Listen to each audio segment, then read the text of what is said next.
Hola, ¿cómo están? Buen día, señoritas, chicos. Buen día, doctor. Buen día, doctor. Buen día, Buen día, doctor. doctor. Iniciamos con nuestra clase. Como ustedes ya habíamos visto, lo que es el estudio de estas manifestaciones gastrointestinales, ¿no es así? Sí, Doc, hemos visto hasta síndrome vertiginoso, más o menos. Hablamos del síndrome vertiginoso. Listo, bueno, hoy entonces vamos a realizar el estudio ya correspondiente a lo que son alteraciones esofágicas, ¿sí? Entonces, así que vayan encendiendo sus camaritas, presten atención. El día de mañana vamos a realizar la aplicación clínica de lo que vamos a ver de esta primera parte. ¿Listo? Bueno, hablamos de trastornos de esófago. Entonces, iniciamos sus cámaras, por favor, doctores. Ya saben, para controlar asistencia.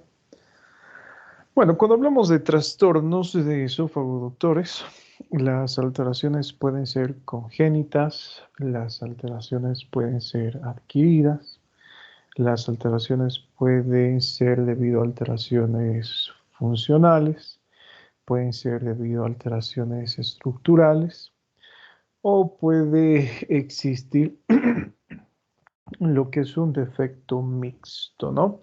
Algo que ya habíamos visto y que ya se los había explicado con anterioridad. Bueno, cuando hablamos de trastornos funcionales, por ejemplo, hacemos referencia a que existen, por ejemplo, lesiones que no comprometen la estructura, pero sí la funcionalidad. Un ejemplo de eso podría ser la lesión de pares craneales, ¿sí?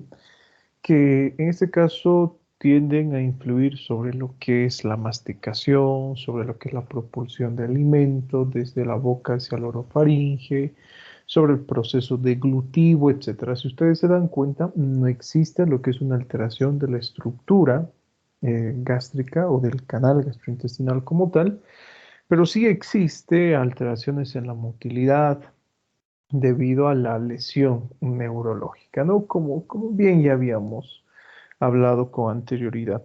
Y así podemos ir poniendo lo que es una serie de ejemplos que nos ayuden a comprender de mejor manera esto, ¿sí?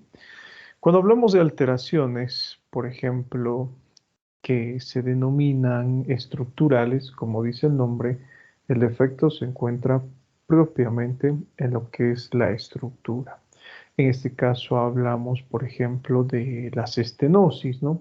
Hablamos de las lesiones ulcerosas, como por ejemplo, que debido a sus complicaciones pueden producir, como ustedes ya saben, hemorragia, perforación, penetración y estenosis. Vamos a poner este último ejemplo como causa de alteración estructural. Existe estenosis, existe daño estructural, y eso dificultaría de alguna forma lo que es el pasaje de alimentos, ¿no? Estamos hablando de esófago. Enseguida vamos a poner lo que son más ejemplos de esto. ¿Listo? Ahora, la clase pasada habíamos realizado justamente el estudio de las manifestaciones gastrointestinales más frecuentes, ¿no? Y cuando decimos manifestaciones gastrointestinales más frecuentes, me refiero justamente a eso.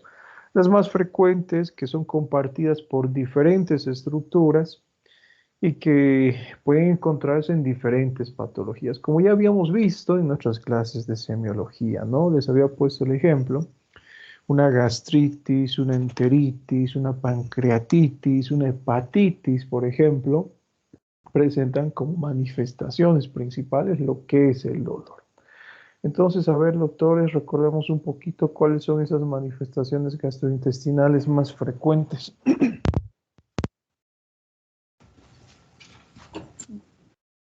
¿Náusea sería uno? ¿Una manifestación? Principal, sí. Vómito. La anorexia también.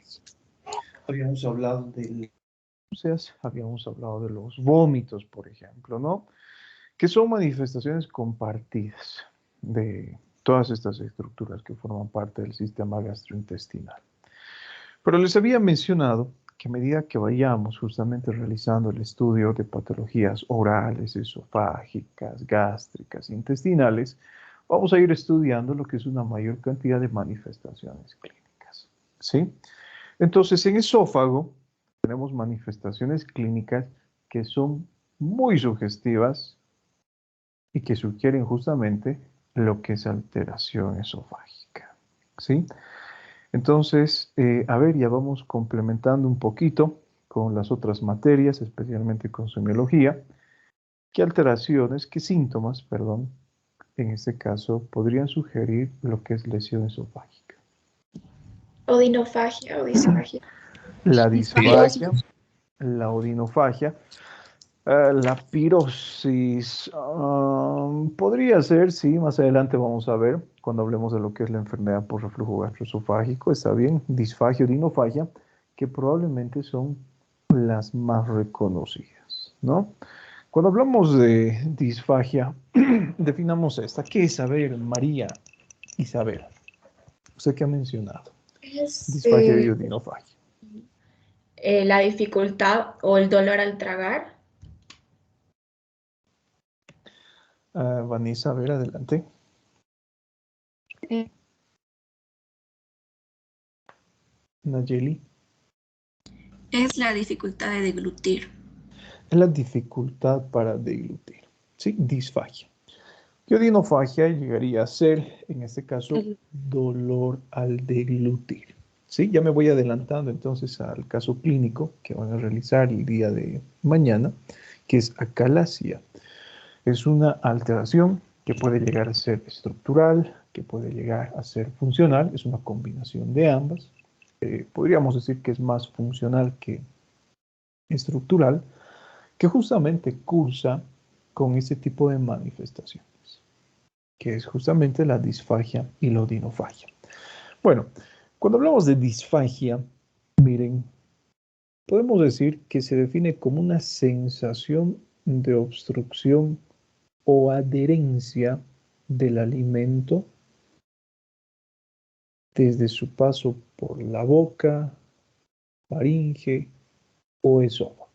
¿Sí? Vamos a tomar en cuenta eso.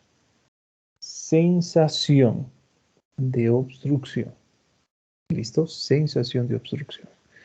No debemos confundir con el denominado globo faríngeo.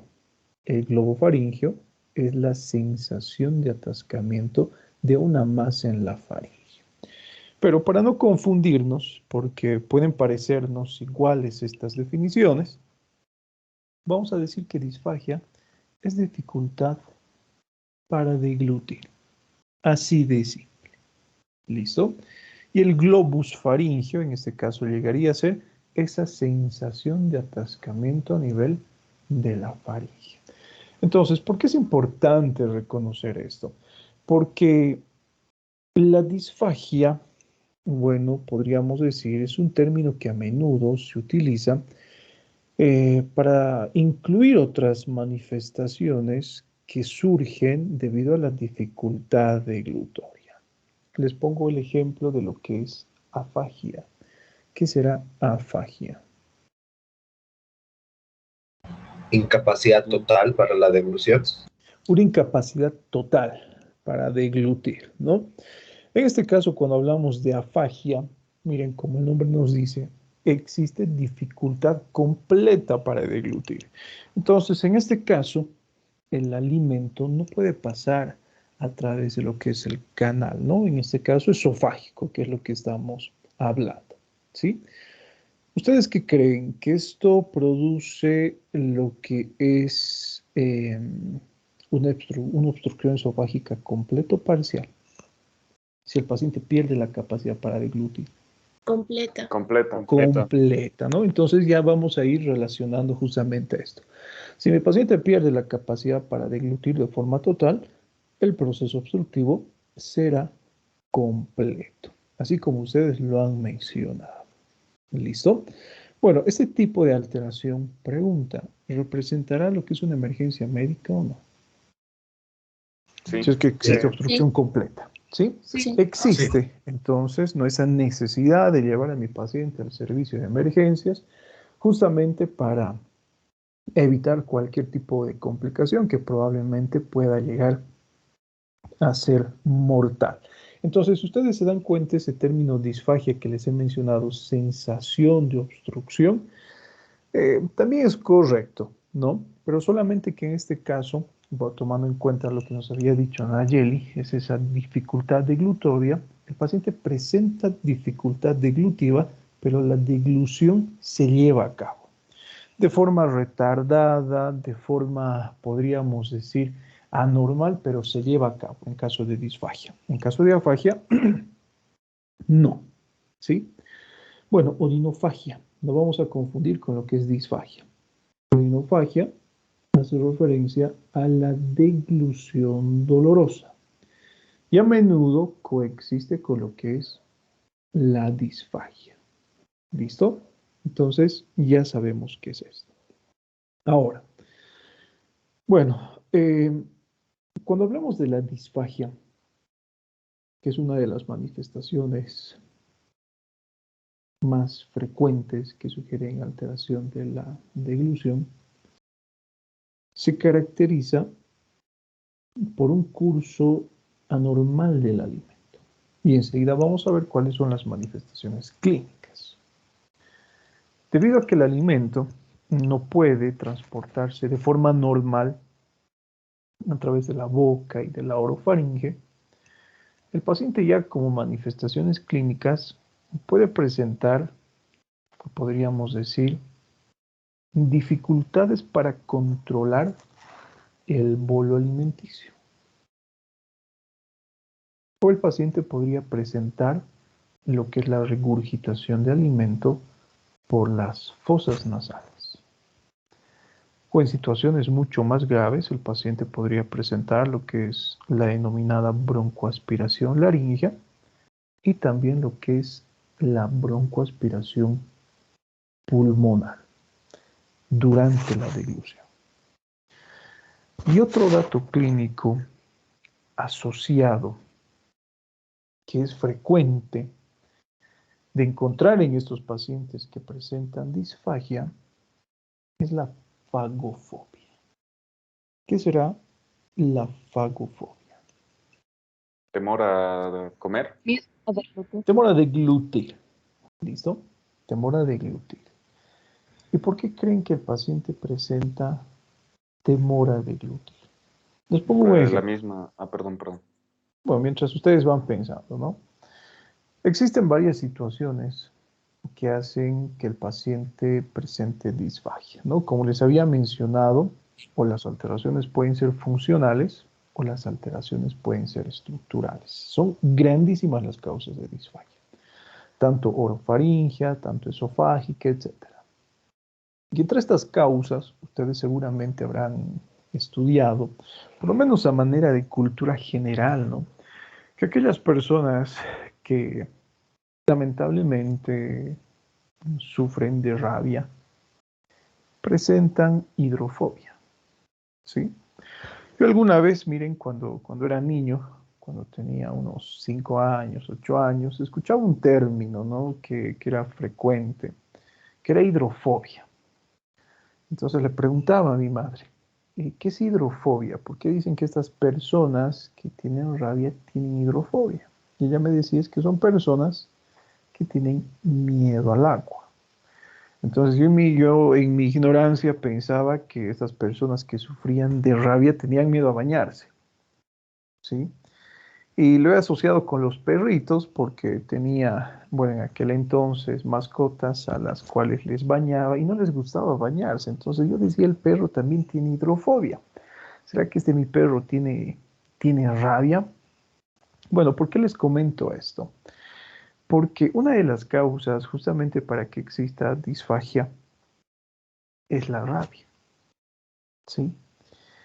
Bueno, por esa serie de alteraciones neurológicas que presenta el paciente, ¿no? Si ustedes recuerdan por sus clases de microbiología, este virus tiene una alta capacidad de adherencia a estructuras nerviosas, ¿sí? Incluso seguramente recuerdan por microbiología, pues yo no recuerdo muy bien, pero probablemente ustedes lo hagan, que cuando uno es mordido, por ejemplo, por un animal desconocido, silvestre, por un perro, un gato, una ardilla, etcétera, se debe lavar, ¿no?, la herida de forma profunda, se debe realizar lo que es profilaxis con este tipo de vacunas para evitar este virus, porque seguramente habrán visto que este virus tiene la capacidad de movilizarse a través de la estructura nerviosa, si mal no recuerdo, 1 milímetro por día o 2, 5 milímetros por día. Sinceramente no recuerdo muy bien, ¿no? Entonces, miren, relacionemos con lo que es disfagia. Existe compromiso de estructuras nerviosas. ¿Y por qué no puede existir el compromiso de las estructuras nerviosas a nivel esofágico, lo que impiden que el peristaltismo sea adecuado en este tipo de individuos? Entonces, este tipo de pacientes que sufren este tipo de alteraciones presentan lo que es alteración en la deglución, ¿no?, debido a esa alteración nerviosa, ¿sí? Y el paciente presenta hidrofobia, pero no crean que es lo que yo les he mencionado, ¿no?, que el paciente tiene miedo al agua y tiene miedo a bañarse, sino que como ha perdido lo que es la capacidad de deglutir, el simple hecho de consumir alimentos, especialmente alimentos líquidos, para el paciente es todo un martirio. Por lo que acabo de mencionarles, cuando hablamos de lo que es la disfagia orofaringea, el paciente pierde la capacidad para controlar el alimento que le llega a la boca. ¿Y eso en qué repercute? En que el paciente elimine el alimento por las fosas nasales, que exista lo que es esta aspiración que les he mencionado, faringea o la denominada broncoaspiración, que obviamente en el paciente va a ocasionar lo que son síntomas que son mucho más intensos, ¿sí? Entonces, fíjense, tenemos que saber esto. Entonces, cuando hablamos de fagofobia, es el miedo a deglutir, es el rechazo a tragar. Y como les he mencionado, frecuente en rabia, frecuente en tétanos, frecuente en la parálisis faríngea y es frecuente también en las crisis de histeria. El paciente tiene terror a deglutir por el riesgo de broncoaspiración. ¿Sí? Pregunta. ¿Ustedes alguna vez han tenido este tipo de síntoma? Fagofobia. Yo les aseguro que sí, pero no porque tengan rabia, tétanos, histeria. Sí, No. doctor. En un ¿En qué caso de situación? una faringitis, por ejemplo, donde hay En caso disfagia, de una faringitis, en caso de una faringoamigdalitis, por ejemplo, ¿no? ¿Qué es lo que sucede, por ejemplo, en este tipo de situaciones? Existe lo que es inflamación de estas estructuras que cursan con dolor, ¿no? Cursan con lo que es odinofagia. Entonces, cada vez que ustedes degluten, sienten dolor. Es un dolor punzante, es un dolor muy molestoso. Si consumen alimentos calientes, peor todavía, sienten este dolor que les va a impedir lo que es una deglución adecuada, ¿no? Entonces, obsérvese que en este tipo de alteraciones orofaringeas, como una faringitis, una faringoamigdalitis, debido al dolor, el paciente también hasta cierto punto es capaz de limitar su alimentación, ¿sí? Ese sería otro ejemplo de que el paciente presente, por ejemplo, lo que es esta denominada fagofobia. ¿Listo? ¿Alguna pregunta que tengan hasta acá?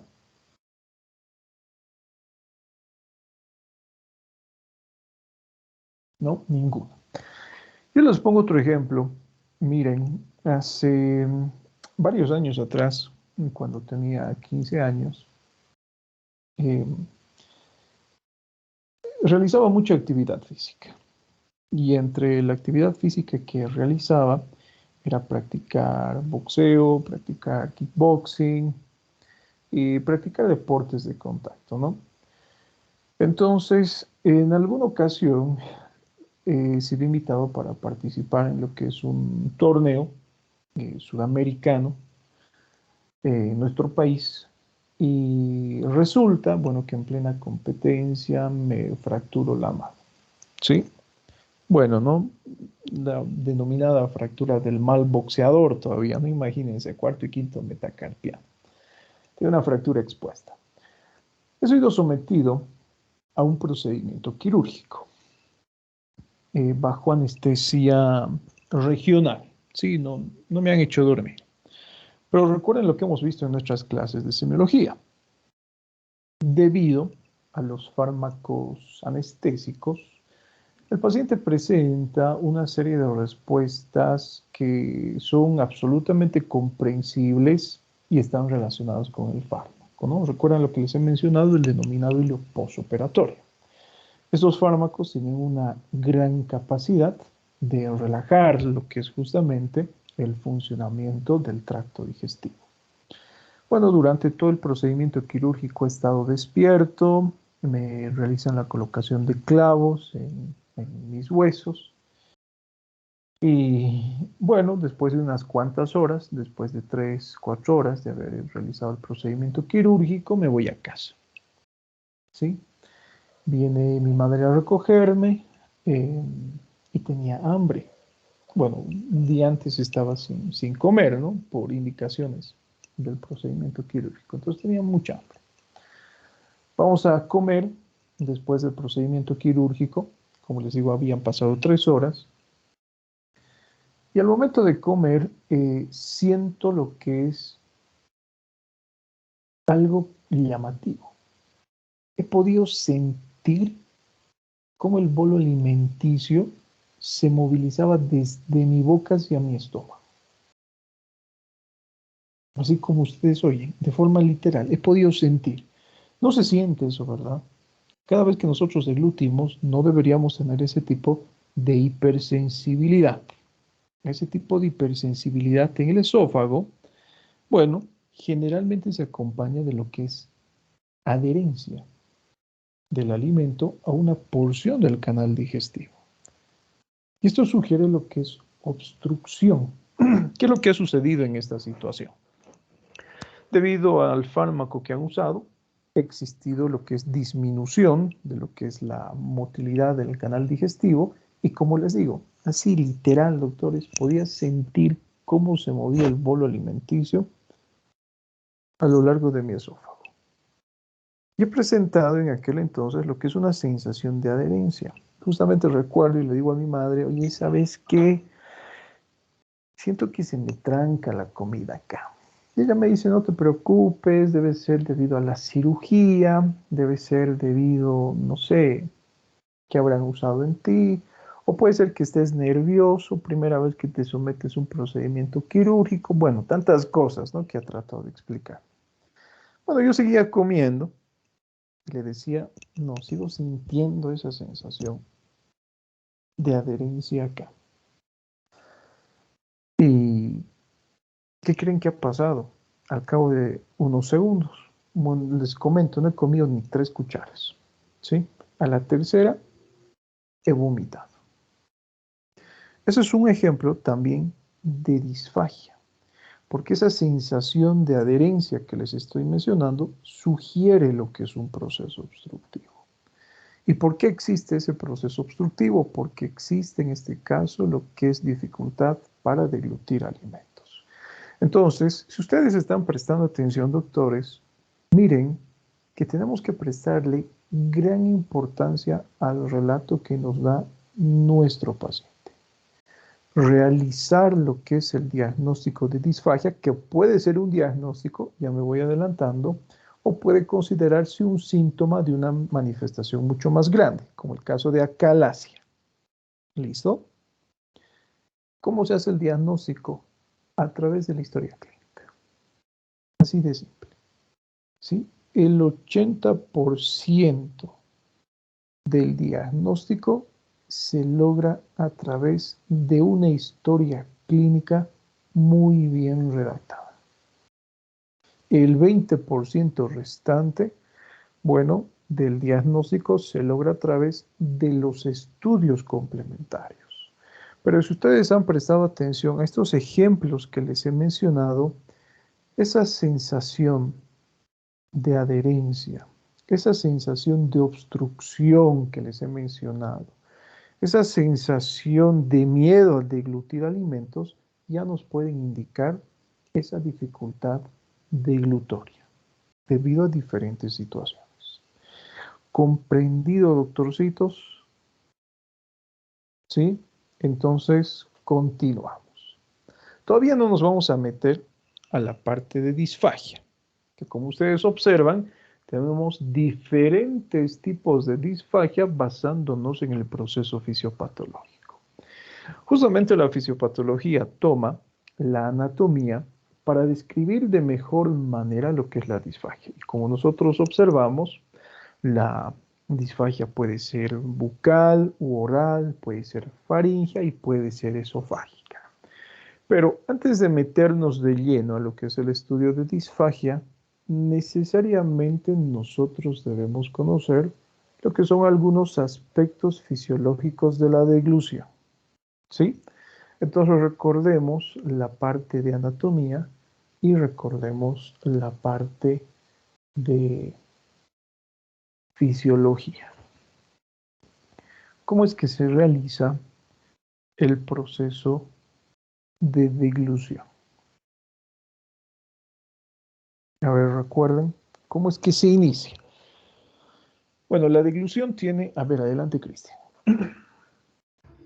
Ya, o sea, partiendo, si hablamos por la parte del esófago, quería recalcar que se divide en 3 tercios, el superior de músculo estriado, voluntario, el medio, una mezcla entre voluntario e involuntario, y el tercio inferior involuntario. Para Bueno, empezar entre después, ¿no? estriado y liso y Listo. liso. Listo. A ver, esto que su compañero nos ha mencionado nos va a servir para describir estos aspectos fisiológicos de la deglución. ¿Dónde comienza la deglución? En la Ah, cavidad oral, no sé. ¿sí? En la cavidad oral o en la cavidad bucal. Y justamente recibe esta fase, este nombre. La deglución tiene una fase bucal u oral que, como bien nos había mencionado su compañero, nosotros podemos controlar esta fase libremente, ¿sí? Debido a las características estructurales, musculares de esta porción. Se va a encontrar formado por lo que es músculo estriado. Entonces, como el músculo es estriado, yo puedo controlarlo a voluntad. Esta fase se denomina entonces fase bucal oral o voluntaria. ¿Sí? Esta fase voluntaria involucra otra fase que se denomina fase preparatoria. Y acá les voy a poner unos ejemplos, bueno, que probablemente les parezcan muy ridículos, pero nos va a servir para comprender. La fase preparatoria, por ejemplo, no se encuentra presente en las aves. ¿Alguna vez han visto un pelícano? No en la vida real, en películas, documentales. Sí, Doc. ¿Masticarán? De gluten. No, No, solo de se lo gluten. tragan. Directamente de gluten, ¿verdad? Toman lo que vean, no sé, un ave y la degluten. No tienen esa fase preparatoria. En cambio, ustedes, doctores, cuando se llevan el alimento a la boca, mastican, ¿sí? O degluten. No, ¿verdad? Lo mastican. Entonces, esa fase, bueno, que forma parte de la fase voluntaria, se denomina fase preparatoria. ¿Sí? Listo. Aquí no vamos a hacer más referencia en qué consiste, ¿no? Porque yo creo que es obvio. Tenemos otra fase que se denomina la fase de transferencia. ¿Qué creen que significa esto? Fase de transferencia. El nombre nos dice, ¿no? ¿Se va a transferir el bolo alimenticio del esófago al estómago? Todavía no, estamos Ya. en la parte oral todavía. Doctor, ¿se transfiere de la parte voluntaria a la involuntaria del esófago? Listo, ¿no? Lo que dice su compañera. Bueno, no tanto de la parte voluntaria e involuntaria. El bolo alimenticio es impulsado al interior de la faringe. ¿Sí? Esa es la fase de transferencia. Aquel bolo que se encontraba en la boca siendo preparado, por ejemplo, ahora pasa hacia lo que es la faringe. Pregunta, ¿cómo pasa hacia la faringe? ¿Por acción de qué estructura? Del paladar. No, De la lengua. Con la lengua. de La la lengua. lengua, ¿sí? Por acción de la lengua. Bueno, la lengua nos sirve justamente para propulsionar lo que es alimento hacia la región posterior. Listo, así de simple. Ahora, el alimento ya se encuentra en la orofaringe, ¿sí? ¿Qué es lo que sucede, por ejemplo, en la orofaringe? En este segmento, bueno, no lo tenemos acá de forma específica, pero vamos a suponer, ¿no? Tenemos la orofaringe. Podríamos decir que contienen receptores sensitivos. Y esos receptores sensitivos justamente son capaces, en este caso, de captar lo que es el paso del alimento por esta zona. ¿Sí? Son capaces de captar esa distensión que desencadena el paso del alimento. ¿Y eso qué es lo que va a producir? Desencadena lo que es el reflejo de la deglución. Así de simple. Ahora, miren, esto es importante porque el mecanismo o el reflejo de la deglución, ya recordando lo que es fisiología, se encuentra mediado por una serie de mecanismos centrales, sí, que son muy complejos, ¿no? Tenemos varios pares craneales que se van a ver involucrados justamente en lo que es el proceso de la deglución. Así que a ver, repasemos un poquito. ¿Qué pares craneales se verán involucrados en esto? El 5, El el noveno 9, glosofaringeo, el décimo vago neumogástrico por la parte esofágica, Ya tenemos primeramente el quinto par craneal, ¿sí? El trigémino, que se va a encargar justamente de esta fase inicial que hemos mencionado, de masticar el alimento, preparar el alimento. Recuerden que este par craneal tiene una función mixta, ¿no? Tiene una función motora. Y justamente dentro de su función motora, si ustedes recuerdan anatomía, tiene la capacidad de inervar a los músculos masticadores, maceteros, temporales, pterigoideos, etc. ¿Sí? Tenemos otro par craneal, que es el séptimo par craneal. Si ustedes recuerdan, por ejemplo, por sus clases de anatomía también, el séptimo par craneal es aquel que va a proporcionar inervación a la lengua en sus 2/3 anteriores. Tenemos el glosofaringeo, que es aquel que va a proporcionar la inervación de la lengua en su tercio posterior. Tenemos lo que es el nervio, bueno, el décimo par craneal. Tenemos el duodécimo par craneal, que es en este caso el hipogloso, que como dice el nombre, se encarga de inervar, ¿no?, a este tipo de músculo que va a ser el encargado de proporcionar la motilidad de la lengua. Entonces, bueno, no vamos a hacer referencia a la parte de neuroanatomía, cómo trabajan, cómo se inerva, pero recuerden que estos pares craneales se van a ver altamente involucrados, ¿no?, en lo que es justamente la deglución, ¿sí? Bueno, recuerden que tenemos entonces estos receptores sensitivos a nivel del orofaringe que van a responder a estos cambios mecánicos como la distensión y que van a originar lo que es ese reflejo de la deglución. ¿Sí? Ahora, el alimento ya se encuentra en la faringe y tiene que pasar hacia lo que es el esófago. ¿Recuerdan qué es lo que sucede en este caso? Fisiología. ¿Por qué el alimento no pasa hacia la vía respiratoria? Porque se cierra la... La glotis se cierra. La glotis se cierra. Porque se cierra la laringe, ¿no? Entonces el alimento es impulsado hacia la región posterior. ¿Qué es lo que sucede con la laringe? Se desplaza hacia la región anterior y se cierra, pero el esófago, en este caso, se abre y es capaz de recibir el alimento. Bueno, es importante acá reconocer la función del esfínter esofágico superior, ¿no? Como nos había mencionado Cristian, esa porción superior del esófago se encuentra formado por lo que es músculo estriado.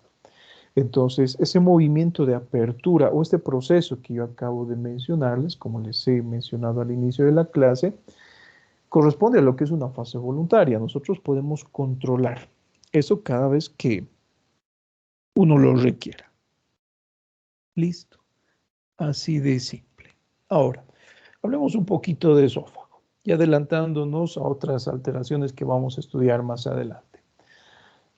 Prácticamente todo el canal digestivo se encuentra formado por las mismas capas, ¿no? Tenemos una capa mucosa, tenemos lo que es una capa submucosa, una capa muscular, una capa serosa. Pero es importante conocer en este caso las características histológicas. ¿Qué tipo de epitelio tiene el esófago? Vamos a empezar por ello. Cilíndrico. Plano, No, cilíndrico no es. ¿no es plano? ¿No queratinizado?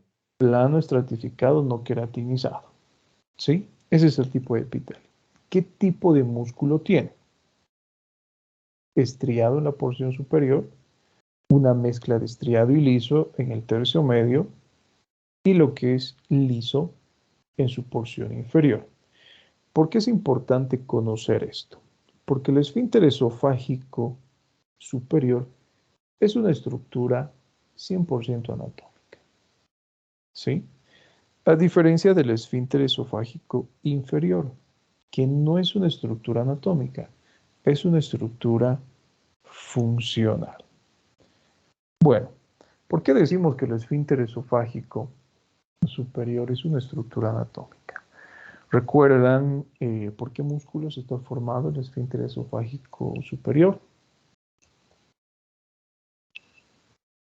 Los constrictores de la faringe. Constrictores y dilatadores.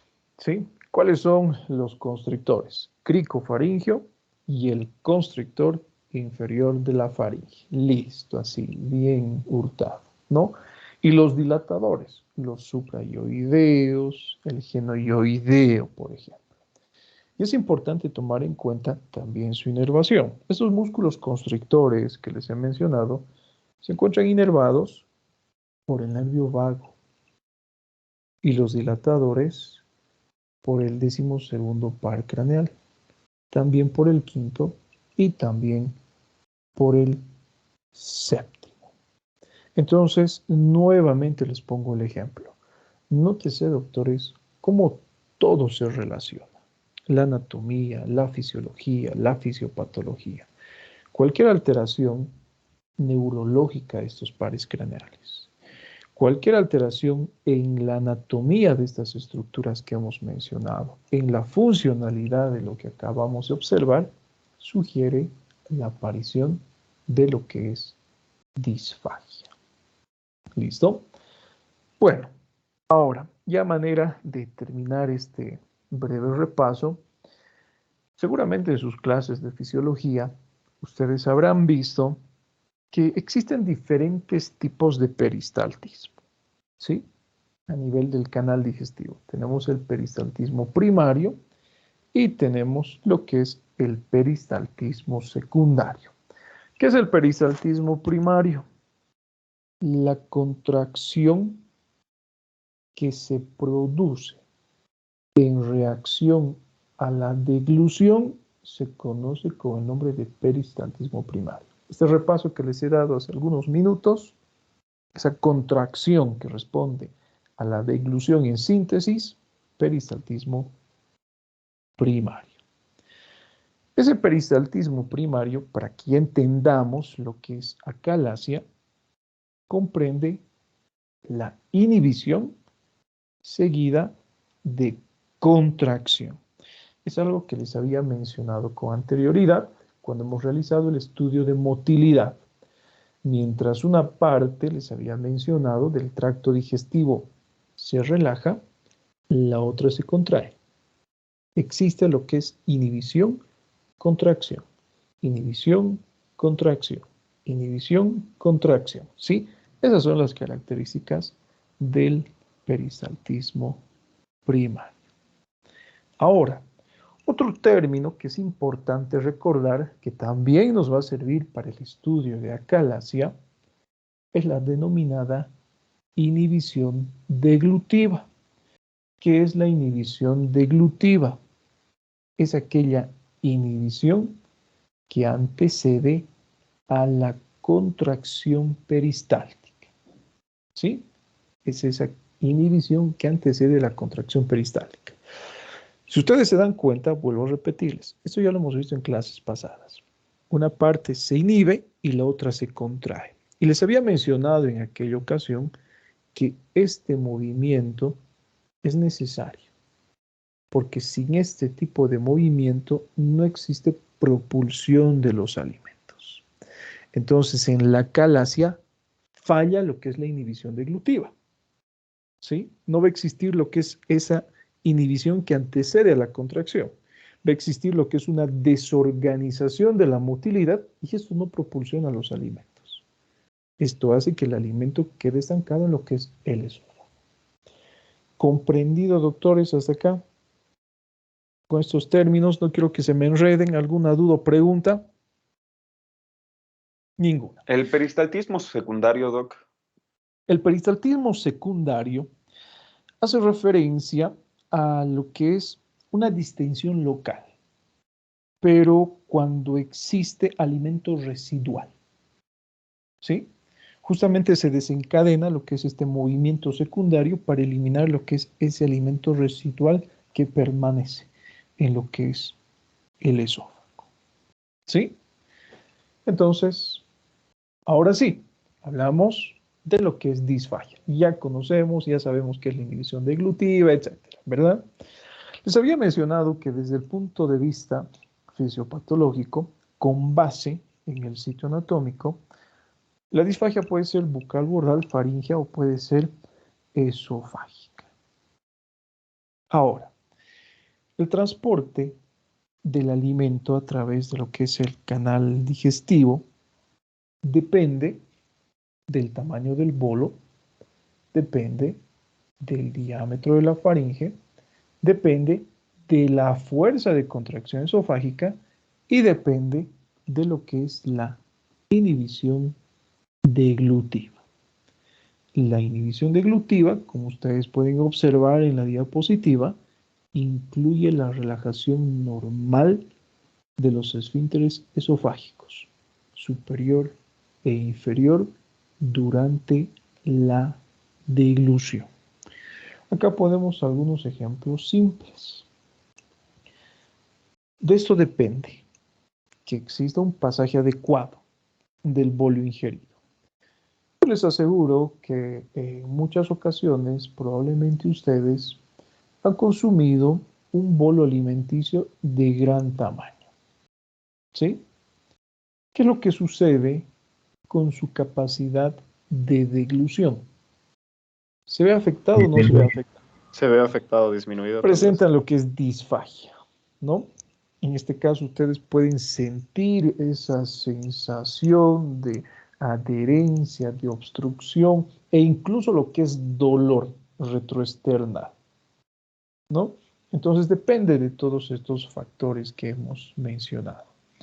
Lo mismo si ponemos otros ejemplos, depende de la fuerza de contracción esofágica. El ejemplo que yo les he puesto, cuando he sido sometido a este procedimiento quirúrgico, debido al anestésico se ha perdido la fuerza de contracción esofágica y he presentado disfagia. El ejemplo que les he puesto al inicio de la clase, puede ser que el paciente presente una alteración funcional, que presente una alteración estructural. En caso de una alteración estructural, una estenosis, por ejemplo, de la faringe, del esófago, que ya repercute en este caso en lo que es la aparición de este tipo de manifestación. ¿Sí? Entonces, es así, doctores. Ahora, su libro de fisiopatología de Port nos pone el siguiente ejemplo. Nos dice que la disfagia puede ser o estructural o puede ser funcional. Es lo mismo que decir motora o mecánica. Cuando hablamos de disfagia mecánica, es aquella que es causada por un gran bolo o disminución del diámetro faríngeo. En otras palabras, existe una alteración estructural. ¿Sí? Cuando hablamos de disfagia motora, es aquella que es causada por debilidad de las contracciones peristálticas o disminución de la inhibición deglutiva. Entonces, esta motora, su libro de fisiopatología de Port, lo toma en cuenta como funcional. Es lo mismo, por favor, así que no van a confundir mecánica o estructural y motora y funcional. ¿Listo? Ahora, bueno, miren, cuando hablamos de la disfagia, recuerden cuál es la división, ¿no? Oral, faríngea y esofágica. Con fines más precisos, doctores, vamos a decir que en este caso, fisiopatológicamente, la disfagia puede ser orofaringia y esofágica. ¿Listo? Así de simple.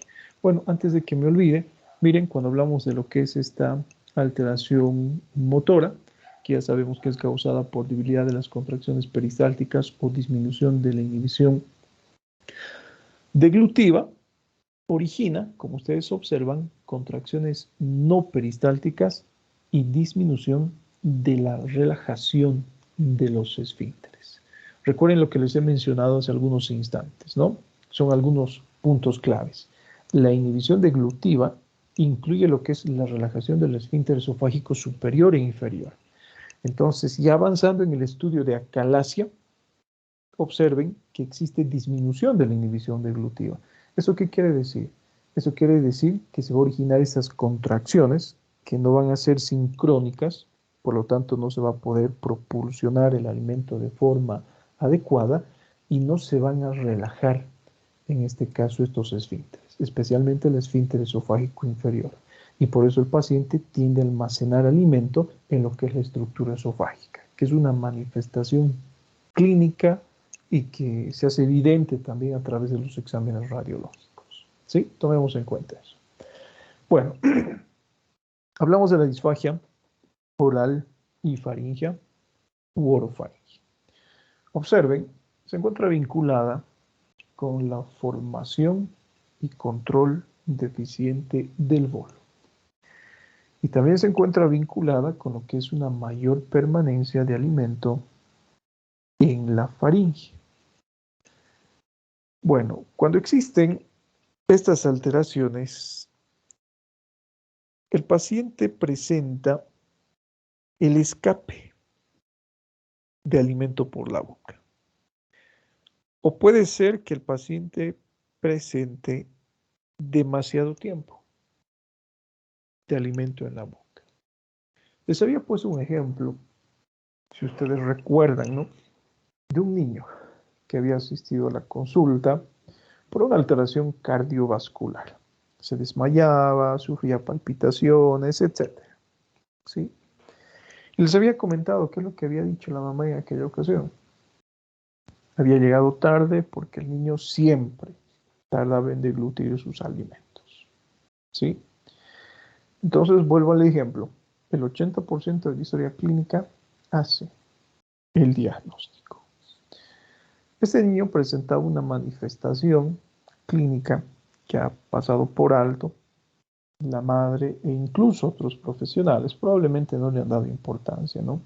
Que es la rumiación. Cuando hablamos de rumiación, ese tipo de manifestación justamente sugiere mayor tiempo de permanencia de alimentos en la cavidad oral. El paciente mastica, mastica, mastica y no puede deglutir, justamente porque existe una alteración para realizar o para que se produzca lo que es el reflejo deglutorio. ¿Sí?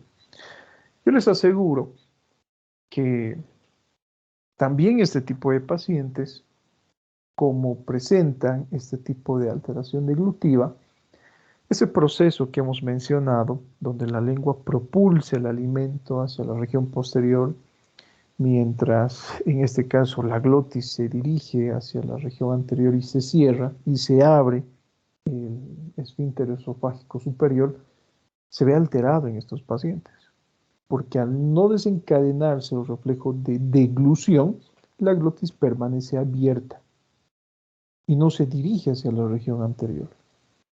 Entonces, cuando el paciente deglute alimentos, se atora, ¿verdad? Entre comillas, empieza a toser, empieza a presentar lo que son manifestaciones respiratorias. ¿Y qué es lo que sucede con el alimento? Puede ser vertido a través de las fosas nasales. ¿Sí? Fíjense entonces, esas son manifestaciones clínicas típicas de ese tipo de pacientes. Y acá justamente tenemos, ¿no?, este tipo de situaciones que sugiere esto. El derrame prematuro de alimentos hacia la faringe es un ejemplo de disfagia oral. La aspiración por la laringe no protegida, que les he mencionado, también es un ejemplo de disfagia oral. La regurgitación nasal ya llegaría a ser, en este caso, un ejemplo de disfagia faríngea. Y la aspiración laríngea durante la deglución o después de esta también es un ejemplo de lo que es disfagia faríngea. Entonces, fíjense que tenemos acá puntos claves que nos van a ayudar a identificar el tipo de disfagia que presenta mi paciente. ¿Sí? Si es oral o si es faríngea. Generalmente es conjunto. Por eso lo estamos estudiando como orofaringe. ¿Sí? Y acá les pongo algunos ejemplos que ustedes, bueno, los van a poder identificar. Miren, las causas son variadas: funcional o motora o mecánica y estructural. Ya sabemos qué significa esto, ¿no? Así que les pongo el siguiente ejemplo. Estamos hablando de disfagia orofaringea. A ver, para esto van a participar por orden.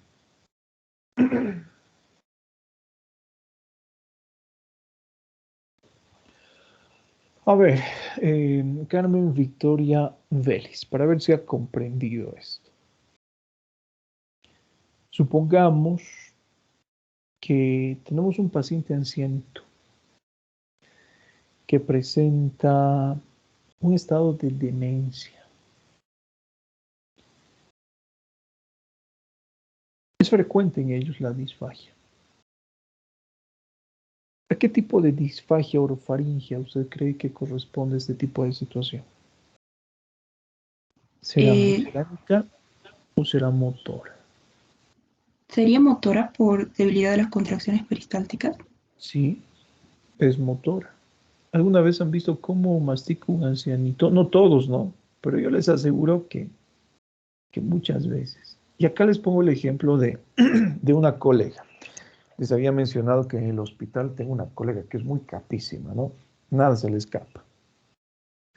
Pero les pongo el ejemplo de uno de nuestros pacientes que ha fallecido hace varias semanas atrás. Era un paciente que tenía varias complicaciones, ¿no? Era nefrópata, presentaba diabetes, etc.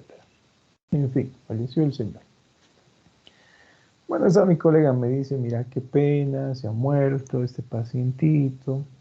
Me cuenta, ¿no? Era muy tiernito nuestro paciente, era muy querido también por nosotros. Y bueno, tenía mucho aprecio. La doctora se puso a llorar cuando se enteró que había fallecido, ¿no?, su paciente. Y ella me dice algo. Algunas veces nos traía empanadas porque, bueno, acá en emergencias, especialmente en esta época, le estamos pasando mal, ¿no? Por la pandemia, etc. Nos traía comida, nos traía empanadas y alguna vez nos trajo una bolsita de mote. Bueno, cariño, ¿no? de nuestros pacientes. Y me dice el señor, me acuerdo que estaba sentadito allí en el sol esperando su consulta y estaba comiendo su mote. Pero tan bello, tan tierno mi pacientito, porque mientras comía, se derramaba la comida por su boca. Sí, se le escapaba a la doctora eso. Yo le dije, bueno, si tu paciente presenta disfagia. Y me ha discutido y me dijo, no, no presenta disfagia, está sanito, bueno, tiene sus problemas renales, la diabetes, etcétera, pero está controlado. Pero miren, ¿no? ¿Cómo se nos escapa? Ella seguramente ha pensado que debido a la edad, no sé, presentaba probablemente algún problema dentario, no sé qué habrá pensado la autora. Pero ella ha visto a este paciente con ternura, porque le ha causado justamente este tipo de emoción, porque ha visto a su paciente que cada vez que masticaba, presentaba el derrame de alimento por las comisuras labiales. Esto no es normal, doctores. Eso es patológico. ¿Sí? Y eso también sugiere disfagia. Según lo que hemos hablado hasta acá, doctorcitos, ¿de qué tipo de disfagia estaremos hablando? ¿Oral o faríngea? Oral. Oral. Oral, ¿verdad? Y lo que sucede en el paciente anciano es esto, ¿no?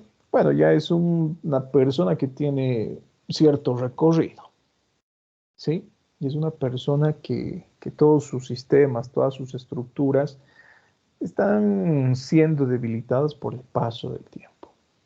¿Listo? Es como comparar un auto 0 kilómetros con un auto que ya sea del año 1940 y tantos.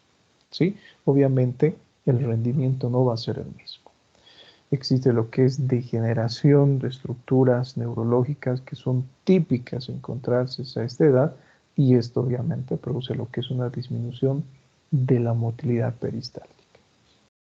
Y esto origina en los pacientes este tipo de alteración. Listo, está bien. A ver, les pongo otro ejemplo. Hablemos de lo que es la toxina botulínica, la intoxicación por este tipo de toxina, por comer alimentos enlatados. Damaris Ortega, bienvenida Damaris, después de cuántas semanas la estamos viendo en clases. A ver, díganos, ¿a qué tipo de disfagia corresponde esta?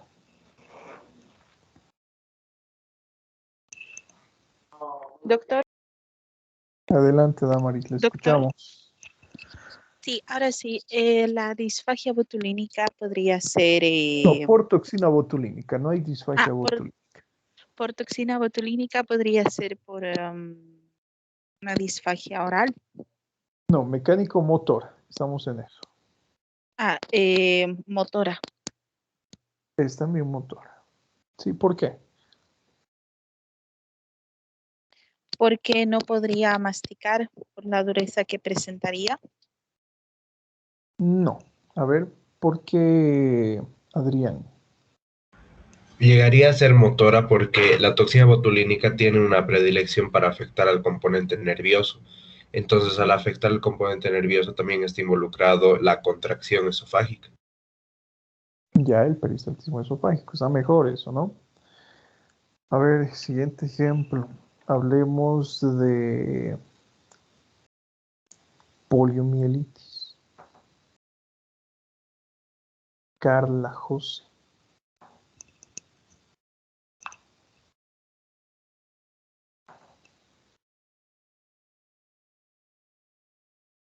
Nuestra Carla.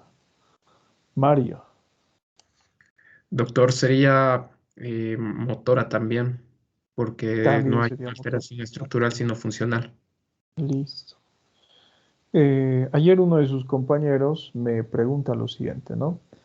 El denominado divertículo de Zenker. ¿Saben lo que es el divertículo de Zenker?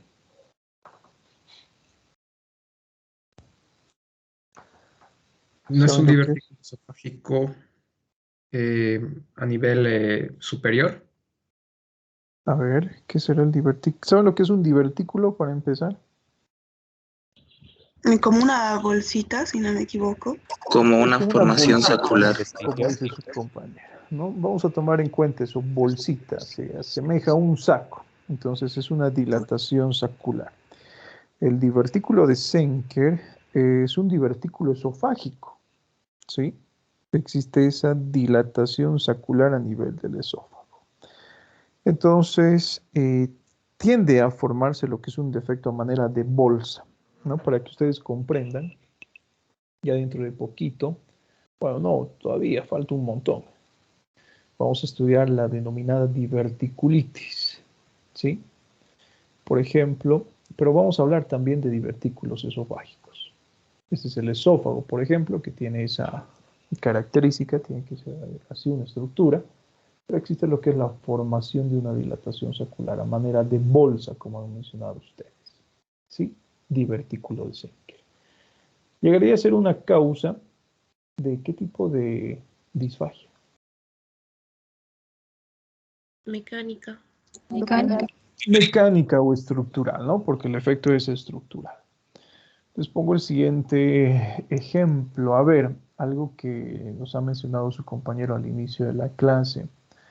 Estas alteraciones inflamatorias, como por ejemplo lo que es la faringoamigdalitis, la hipertrofia de las amígdalas, llegaría a ser una causa de disfagia ¿de qué tipo?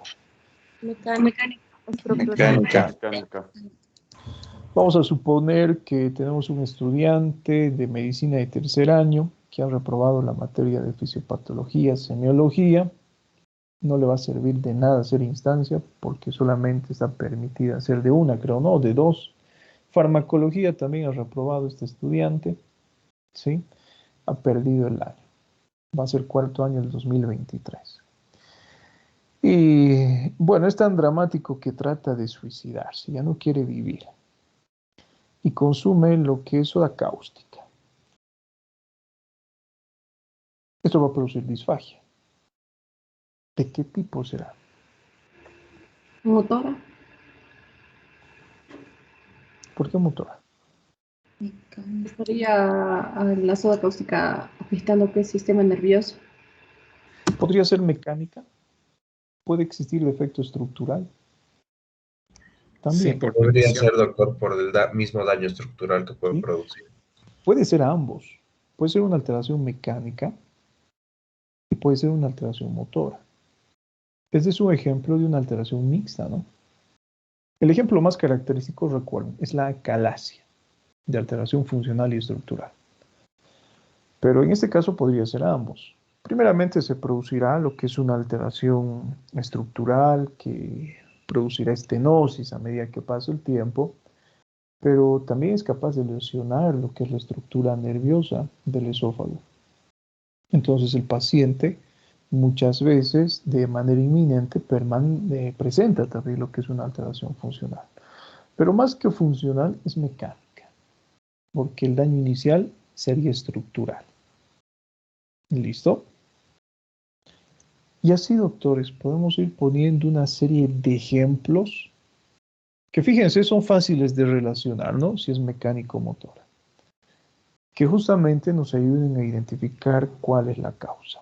Les pongo el siguiente ejemplo, algo que ustedes van a observar en sus clases de pediatría, el labio leporino y el paladar hendido.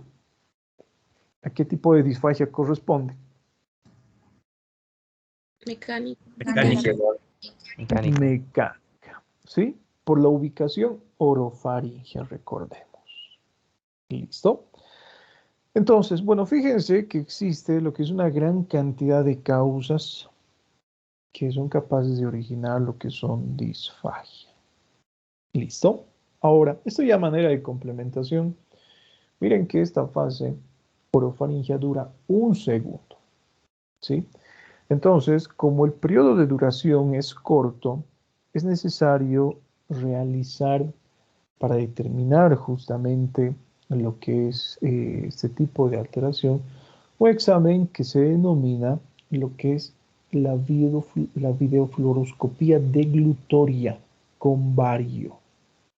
En este caso, bueno, va a servir para detectar y analizar anormalidades de la función oral y faríngea. Recuerdan, ¿no? Este niño que les había mencionado, le he enviado a una doctora, que es gastroenteróloga, que haya sido mi docente, y le han realizado justamente este tipo de estudio. ¿Sí? Bueno, como les he mencionado, utiliza lo que es bario y nosotros podemos ver en este caso lo que es la deglución que presenta el paciente. ¿Y qué es lo que sucede en caso de que exista disfagia? Existe en este caso la permanencia de bario en unas fositas, que son estas, ¿no? Que son las fositas glosoepiglóticas o valéculas y en los senos piriformes. Listo, así de simple. ¿Y de dónde provienen, por ejemplo, este contenido, esta éstasis de la regurgitación proveniente de las vías nasales y del árbol traqueobronquial? Así de simple, doctores. Ahora, no es lo único. Si estamos realizando lo que es el estudio del movimiento, también se puede realizar lo que es una manometría esofágica. ¿Sí? Eso lo vamos a estudiar más adelante cuando veamos lo que es enfermedad por reflujo gastroesofágico, que ya determina lo que es la capacidad de contracción de la faringe, del esófago, y estas tienen que mantener lo que es un tono adecuado, ¿no? Bueno, como ejemplos de este tipo de situaciones. Cuando hablamos de la disfagia esofágica, todo lo que hemos visto también es sumamente importante, solamente que en este caso existe lo que es dificultad deglutoria, específicamente a nivel de lo que es el esófago, ¿sí? En una persona adulta, como ustedes pueden observar, el interior del esófago es capaz de distenderse y alcanzar un diámetro, por ejemplo, de 4 centímetros, ¿no? Si por cualquier motivo el esófago no se dilatara, y supongamos, vamos a decir que en este caso esa capacidad de dilatación no sobrepasa los 2,5 centímetros de diámetro, el paciente presenta lo que es disfagia para alimentos sólidos. ¿Sí? Esto es característico en este tipo de pacientes. Ahora, algo característico, por ejemplo, que es el último punto que estamos observando acá, es que la disfagia se presenta siempre y cuando el esófago no pueda distenderse más allá de 1,3 centímetros. ¿Sí? Es por eso que aquellos pacientes que presentan, por ejemplo, acalasia, que es una alteración esofágica, que cursa con disfagia, les había mencionado, no consumen alimentos sólidos, ¿no? Consumen lo que son alimentos de consistencia pastosa. ¿Sí? Solamente a manera de cultura general. Adelante, ¿cuál es su duda? Doctor, disculpe, entonces, ¿podríamos decir que es una disfagia total cuando el diámetro es menos de 1,3? No, no disfagia total, ¿sí? Solamente disfagia, nada más. Vuelvo a repetirles. Lo normal es que se dilate el esófago hasta 4 centímetros de diámetro, ¿sí? Pero puede ser que el diámetro sea igual o menor a 2,5. En este caso el paciente va a presentar disfagia para sólidos, pero no siempre. ¿Listo? Pero cuando el esófago no se distiende más allá de 1,3 centímetros, sí o sí aparece disfagia. ¿Listo? No hay el término de disfagia total. Bueno, Doc, adelante. y en el caso, por ejemplo, de una persona que no tiene el hábito de masticar bien los alimentos o de comer mucho, o sea, meterse mucho alimento a la boca y encima no masticarlo, ¿se podría producir una disfagia mecánica? Claro, no, eso es lo que les había mencionado. Si ustedes recuerdan, miren, volvemos a esta diapositiva, a la primera de disfagia. ¿De qué depende? Del tamaño del bolo, del diámetro de la faringe, de la fuerza de contracción esofágica y de la inhibición deglutiva. Entonces, si ustedes consumen, en este caso, lo que es un bolo que tiene gran tamaño, ¿sí? Vamos a suponer, no sé, se meten medio kilo de carne a la boca, no van a ser capaces de deglutir. En este caso, recuerden que el esófago va a tener esa capacidad de distensión de 4 centímetros de diámetro. Pero al consumir ustedes lo que es un bolo de gran tamaño, ya ocasiona lo que es disfagia. ¿Sí? ¿Comprendido? Sí, Doc, gracias. Bueno, observen entonces esto, ¿no? Tenemos también acá algunas causas, carcinoma, estenosis. Enseguida también vamos a realizar este ejercicio. Enfermedades del músculo liso, las contracciones esofágicas leves, no peristálticas, la ausencia del peristaltismo, etcétera, como varias causas, ¿no? Sin embargo, observen, tenemos acá algunos términos, que es el espasmo esofágico difuso, que en este caso tienden a afectar lo que es el esfínter esofágico superior, ¿no? Como ustedes observan, es un deterioro que abarca la inervación inhibitoria del cuerpo. ¿Y cuál es la diferencia en este caso con la calasia? En la calasia existe lo que es ese deterioro de la inervación inhibitoria, pero a nivel de ¿dónde? De cuerpo y esfínter esofágico inferior. ¿Sí? Esa es la diferencia entre lo que es espasmo esofágico difuso y lo que es acalasia. Nuevamente les repito, en el espasmo esofágico difuso existe una alteración de la inervación inhibitoria solamente en el cuerpo. En la acalasia, cuerpo y esfínter esofágico inferior. Ahora observen lo siguiente, ¿no? Podemos encontrar una disfagia que se denomina disfagia por debilidad de los músculos del esófago. Y esto suele vincularse con síntomas de enfermedad por reflujo gastroesofágico. ¿Sí? Y acá les pongo un ejemplo muy característico, muy típico. ¿Sí? En forma típica, la disfagia por pérdida de esa inervación inhibidora no se acompaña generalmente de manifestaciones de reflujo gastroesofágico. Pero cuando existe debilidad de los músculos del esófago, sí se acompaña de manifestaciones por lo que es enfermedad de reflujo gastroesofágico. Y acá les pongo un ejemplo muy simple, ¿no? El que les estaba a punto de mencionar. ¿Alguna vez han consumido fármacos como miorelajantes? ¿Alguna vez? ¿No? Nunca. Vitamina B. Sí. Probablemente estos últimos meses, ¿no? Debido al COVID, han consumido gran cantidad de vitaminas y entre ellas la vitamina B. ¿Han podido notar que existe reflujo? ¿No? Les pongo el siguiente ejemplo. Aquellas personas que consumen miorelajantes, complejo B, por ejemplo, tienden a producir lo que son manifestaciones de enfermedad por reflujo gastroesofágico. ¿Por qué creen? Por la acción farmacológica sobre el músculo liso. Va a producir relajación del esfínter esofágico inferior, ¿verdad? Sí. Y va a producir la relajación no solamente del músculo liso, sino también sobre el músculo estriado. Entonces, ¿qué sucederá con la capacidad motora del esófago específicamente? Disminuye. Miren, algo tan simple, ¿no? Como el uso de miorelajantes, como el consumo de vitamina B de forma periódica, no necesariamente a grandes dosis.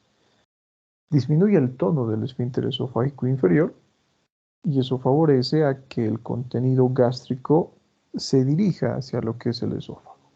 ¿Sí? Y el paciente presenta manifestaciones de enfermedad por reflujo gastroesofágico, pirosis, por ejemplo. Esa acidez, ¿no? Esa sensación de de ese sabor picante en la cavidad oral.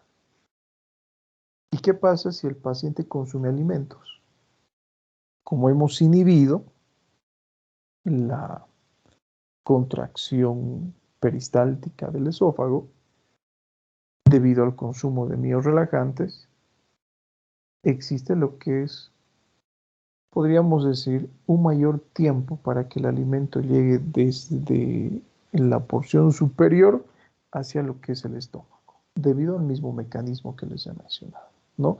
Es frecuente observar esto en estas situaciones que les he mencionado, ¿sí? Disfagia por debilidad, altamente relacionado con el uso de miorrelajantes. Bueno, antes de hablar de los métodos diagnósticos, que también utilizamos lo mismo en lo que es el estudio de la videofluoroscopía de glutoria con VAL, pero realizamos el mismo ejercicio. Al igual que la disfagia orofaringea, encontramos, por ejemplo, en la disfagia esofágica alteraciones mecánicas y motoras. A ver, Carolina Flores, la fístula traqueoesofágica será un tipo de disfagia esofágica mecánico-motora. Cuando hablamos de fístula traqueoesofágica, que va a ser nuestro siguiente tema, hacemos referencia a una comunicación anormal entre la tráquea y el esófago. Doctor, disfagia mecánica. De tipo mecánica, ¿sí? Cuando hablamos, a ver, de una esofagitis, proceso inflamatorio del esófago, arco, ¿cuál será la causa? ¿No sería en este caso igual una disfagia mecánica? Es una mecánica. A ver, hablemos de un trastorno de la inervación inhibidora. Eso que les he mencionado, el espasmo esofágico difuso. ¿Produciría disfagia esofágica de qué tipo, Edi Santiago? ¿Motora? Motor, ¿sí? A ver, hablemos de lo que es un esfínter esofágico superior que sea hipertensivo, almendra, o con hipercontracción. ¿Sería mecánica, doctor? A ver qué nos dice Carla María José, que ya debe estar acá, o seguirá durmiendo. Motor, doctor. Motora, no mecánica, ¿sí? Les pongo el ejemplo de lo que es, a ver, una estenosis esofágica postquirúrgica. Fernanda Leandro, será mecánico motor.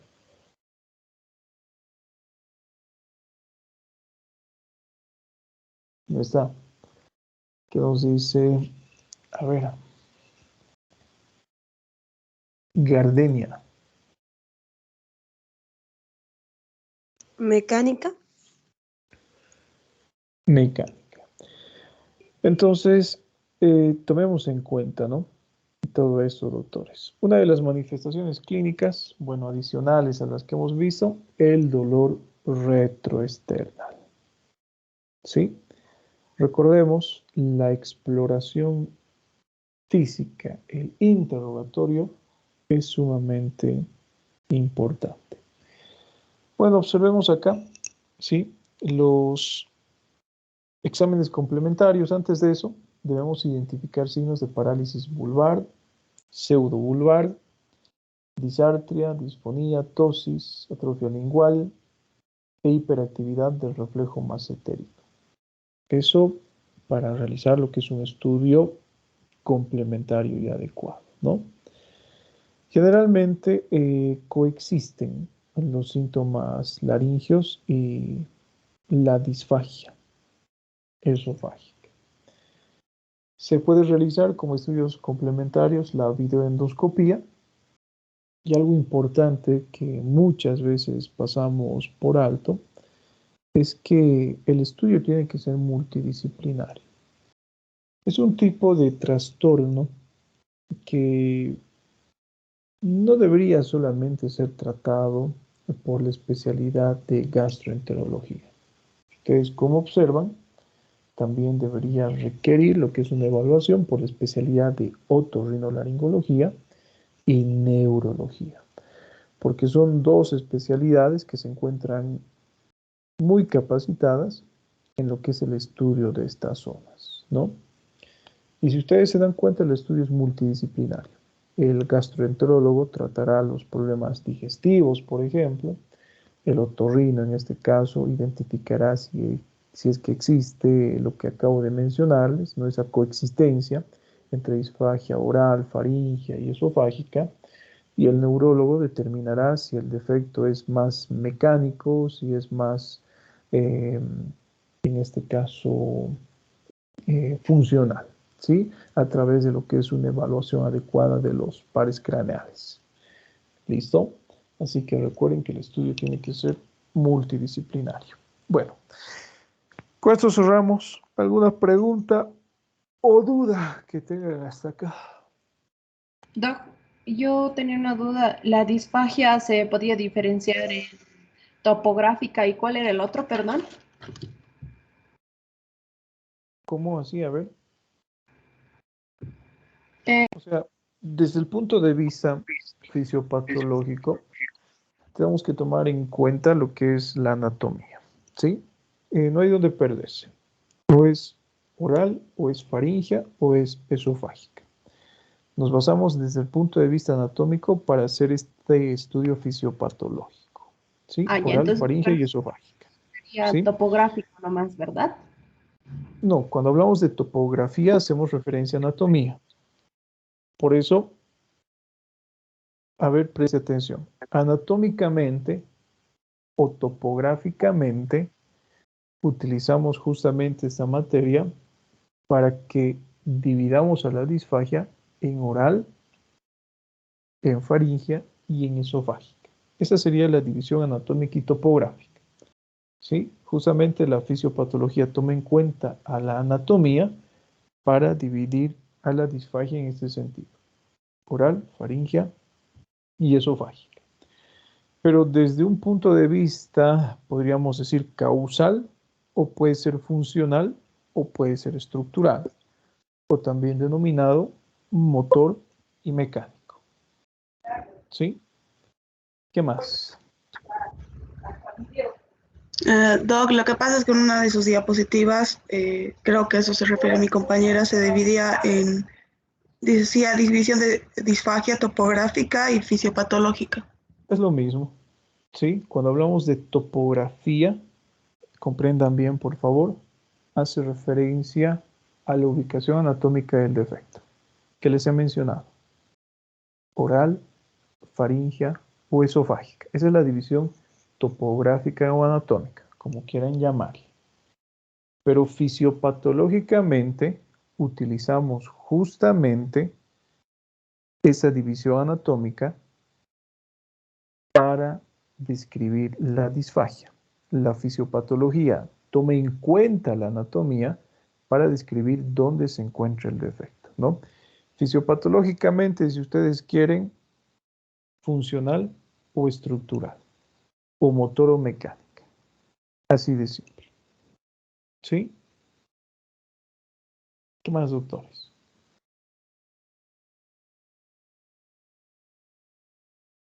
¿Claro? ¿Ha quedado claro esto? Anatómicamente, topográficamente, oral, faríngeo y esofágico.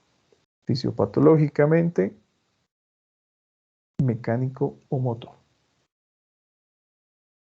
¿Qué más, doctores?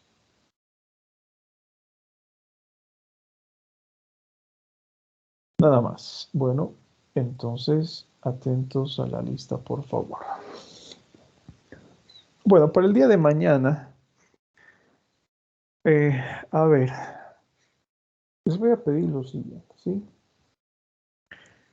Que estudien, pueden presentarlo de forma voluntaria, hacer una presentación que no dure más de 10 minutos, que nos hable de la fisiología, de la histología y anatomía de esta porción, de lo que es la cavidad oral, de lo que es la faringe, de lo que es el esófago. Es importante conocer esto porque, bueno, algo que nos menciona de forma breve el libro de Fisiopatología de Deporte es la calasia, ¿no? Aquí ya sabemos cómo funciona, ya les había mencionado. Si ustedes han comprendido esta clase y han comprendido lo que es disfagia, la calasia se produce por lo que hemos visto el día de hoy, ¿sí? Entonces, es importante realizar este repaso anatómico, fisiológico, histológico, para ir comprendiendo ya de forma más detallada qué es lo que sucede, ¿no?, con nuestro sistema gastrointestinal en caso de enfermedad. Para el día de mañana, de forma voluntaria, el que quiera, ¿sí?, por 2 puntitos extra. Una presentación que no dure más de 2 minutos y que sea puntual. La anatomía y fisiología relacionada con el proceso deglutivo. No quiero que me hablen de la anatomía de la cavidad oral. ¿Cuántas piezas dentarias tenemos? No. ¿Sí? ¿Cuál es la función de la lengua? Estructuras que se van a ver involucradas en lo que es la deglución. ¿Cuál es el movimiento de la lengua en la deglución? ¿Qué es lo que pasa en este caso con la laringe? ¿Qué es lo que pasa con la faringe? ¿Qué es lo que sucede con el esófago, etcétera? Algo que hemos visto el día de hoy de forma básica, ¿no?, a manera de retroalimentación. Que expliquen de forma más detallada, fisiológicamente, lo que es el peristaltismo primario, el secundario, lo que es la inhibición deglutiva, que nos hagan una retroalimentación de todo lo que hemos visto, ¿no? Tomando en cuenta, vuelvo a repetirles, la anatomía y la fisiología. Y también la histología para hablar del tipo de músculo, especialmente que tiene el esófago, etcétera. ¿Sí? 10 minutos, nada más, doctores. Y una vez que realicen lo que es esta breve introducción, estaríamos realizando ya la aplicación clínica de lo que es acalasia, ¿no? Vamos a ser puntual con los casos clínicos. ¿Qué es acalasia? ¿Cómo se produce? ¿Cuál es el mecanismo de presentación de la disfagia, dinofagia, etcétera? Así que ya vayan repasando eso, doctores, para que apliquemos de forma clínica, ¿no?, todo lo que hemos visto en la parte teórica. Bueno, ¿qué fecha es hoy? 18. Avan. Presente, doctor. Acebo. Presente, doctor. Argote. Presente, doctor. A ver, permítame un segundito. Raya. Presente, doc. Valderrama. Presente, Barral. doctor. Barral, presente. Barriga. Bilbao. Presente. Castellanos. Castellanos, presente. Daza. Presente, doc. Encinas. Encinas, presente, doctor. Ferreira. Presente, doc. Flores. Presente, doc. Flores Loza. Presente, doctor. Flores Navia. Presente. Gamboa. Presente, doctor. Gómez. Presente. Gutiérrez. Gutiérrez Alejandra. Presente. Gutiérrez Eddie. Presente, doctor. José. Presente, doc. Guaita. Presente, doctor. Ibarra. Presente, doctor. Loaiza. ¿Dónde está Loaiza? López. López, presente, doc. Luján. Márquez. Márquez, presente. Miranda. Miranda, presente, doctor. Montaño. Montaño Lipiri. Muñoz. Muñoz, presente, doctor. Milipu. Presente. Ortega. Presente, doctor. Ortuño. Ortuño, presente, doc. Arco. Marco, presente, doctor. Pérez. Pérez, presente, doctor. Pizarro. Presente, doctor. Vera. Riva. Presente, doctor. Amado, Presente, doctor. Sánchez, Presente, doctor. Zona, Ticona presente, doc. Torrejón,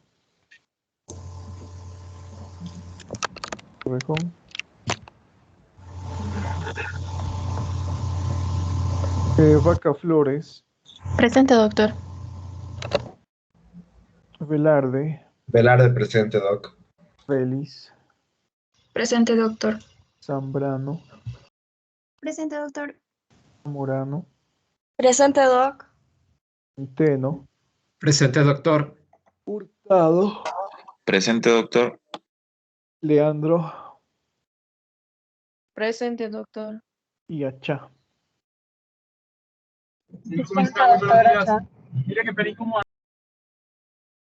Listo, nos vemos chicos, que tengan buen día. Chau, chau. Doctor, se Gracias, saltó doctor. Francisco Miranda.